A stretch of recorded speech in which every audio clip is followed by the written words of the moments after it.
Welcome back to Cycling the Carretera Austral with Austral Bikes Guide. Today is day 6, and you're back on the saddle, riding from the remote settlement of Caleta, Gonzalo to the volcanic town of Chaitén. You know what's wild?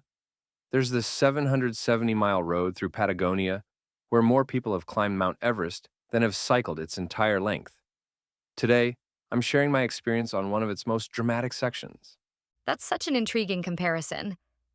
What made this particular stretch so special? Well, I just completed the segment from Caleta Gonzalo to Chaitén, and let me tell you, it's 60 kilometers through one of the most pristine, temperate rainforests left on Earth. We're talking about the Valdivian rainforest, which only exists in this tiny slice of South America. Hmm, I've heard about that ecosystem. Isn't it home to some pretty unique wildlife? Oh my God, yes! I actually spotted a pudu, the world's smallest deer species. They're only about 35 centimeters tall at the shoulder. And there's this bird, the chukau, that makes this haunting call that echoes through the forest. It's been used in indigenous ceremonies for centuries. That's fascinating about the ceremonial connection. What about the actual cycling conditions? I imagine it's pretty remote. That's one of the biggest challenges. After leaving Caleta Gonzalo, there's literally nothing for about 30 kilometers until you reach Santa Barbara. The road is this well-maintained gravel they call ripio, but you have to be completely self-sufficient. So, what happens if something goes wrong out there? Well, that's the thing. You need to be prepared for everything. I carried enough supplies for 3 days, even though it was a one-day ride. The weather in Patagonia can change dramatically. It can go from sunny to stormy in literally 15 minutes. Tell me about Santa Barbara. What makes it such a significant stopping point? Oh man, emerging from the dense forest to this stunning black sand beach, it's like stepping into another world. The Pacific Ocean crashes against these volcanic shores. And get this, the beach sand is actually made from eroded lava rock from ancient eruptions. Speaking of eruptions, didn't something major happen in Chaitén recently? Right. In 2008, the Chaitén volcano erupted after being dormant for 9,400 years. The pyroclastic flow and ash covered the entire town in up to 2 meters of volcanic debris. What's incredible is that the town has completely rebuilt itself. How has the community adapted to living in the shadow of an active volcano?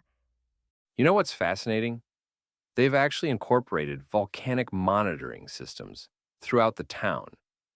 There are these sophisticated seismic sensors that can detect even the smallest tremors. And the town's architecture has been completely redesigned with volcanic hazards in mind.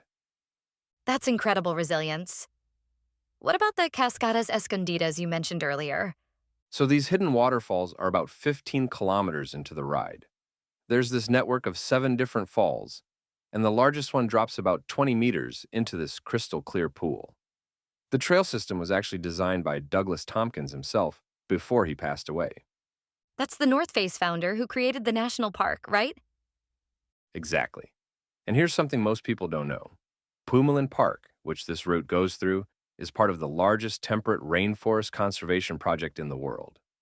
It protects over 715,000 hectares of pristine wilderness. That's such a massive scale. How do they manage such a huge area? Well, that's the brilliant part. They've created this network of local rangers who live in the park year-round. Many of them are from families who've been in the region for generations. They combine traditional knowledge with modern conservation techniques. It sounds like this route is about so much more than just cycling. That's exactly right. You're riding through this incredible intersection of natural history, human resilience, and conservation efforts. And here's something wild.